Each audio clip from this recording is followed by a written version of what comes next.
Recently, I saw some kind of negative comments about the new Tesla Model 3 Highland that were written on social media saying, it's not that good, critics said it's not that good. And is that actually true? Is there any facts to back that up? Well, actually, not really. I thought to myself, hang on a minute, what I'll do is I'll find every review I can see from a credible automotive publication of the new Model 3 Highland, and I'll see if there's a single negative one. Here were the results. Hello, my friends. Welcome to the channel. I'm Sam Evans. You're watching the Electric Viking.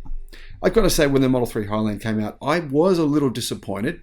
I had hoped that Tesla would wait till the new hybrid M3P batteries were ready, or the new LFP version 3.0 batteries from CATL were ready. Maybe those battery packs will go into the Model 3 next year. I don't know, but they're not in it yet. But Tesla focused on something else. It focused on quality improvements. And every review that I've read, and in fact I've just read 15 of them, has said that Tesla aced that area. However, most of the reviews that I've read were from the UK. That's where most of the reviews that we have that are English speaking are from. But in Norway, where EVs are obviously much more popular than they are in the UK, motor and publication motor.no, which is, I believe, the biggest publication in Norway, it named the Best Car Purchase of the Year award to the Model 3 Highland. As per the publication, the best car to purchase in the country today is the Tesla Model 3.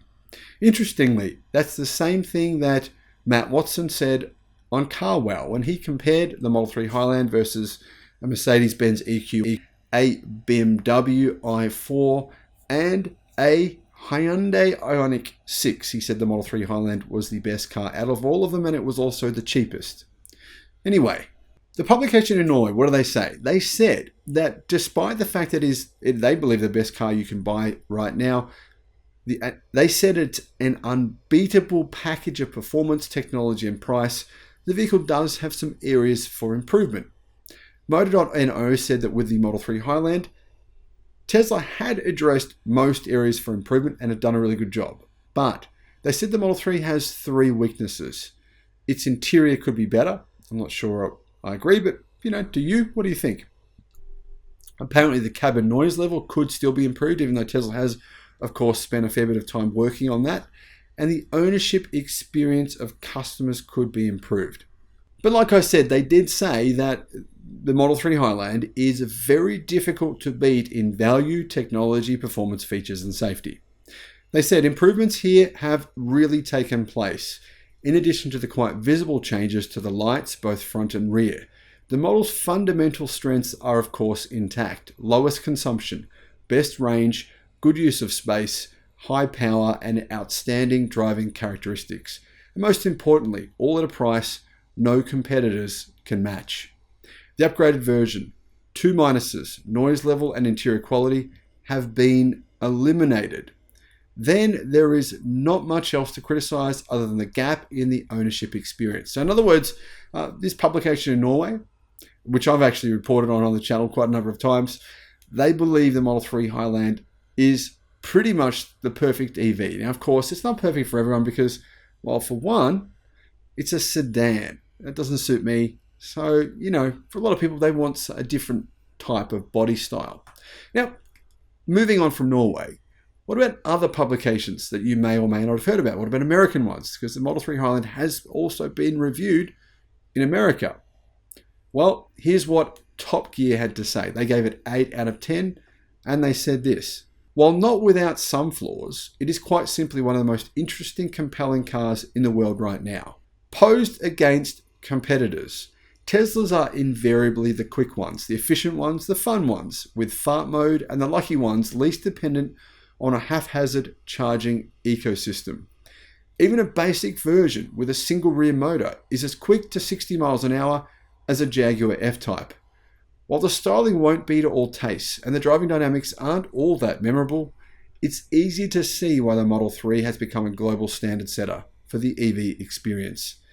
And at last, the hardware seems to be catching up with the onboard technology. This is the future that we were promised. A car with sentience, a sense of humour, and a fresh take on the old norms. After trying this, your old car will just feel a bit dull. The Model 3 has been in production since mid-2017. But even heading into old age, nothing on the market has yet managed to beat it on all fronts.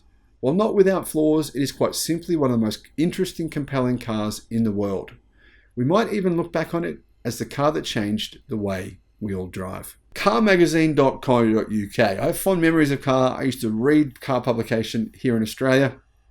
For many years when I was a younger guy, I used to pay a lot of money for those magazines because they had to be imported from the UK. They gave it 8 out of 10. Carwow.co.uk, they gave it 9 out of 10 and they said it was the best EV they'd ever driven. Car and Driver, obviously US-based publication, gave it 9 out of 10 and said it was the best EV they'd driven as well. Autocar.co.uk gave it 4 out of 5. Autoexpress.co.uk said the Tesla Model 3 2023 facelift is so much more than just a new face. They gave it 4.5 out of 5, one of the highest scores they've ever given to any car. Electrifying, they gave it 9 out of 10. Performance car magazine evo.co.uk, I used to read Evo just religiously every single month. They gave it 4 out of 5. And carbuyer.co.uk gave it 9 out of 10.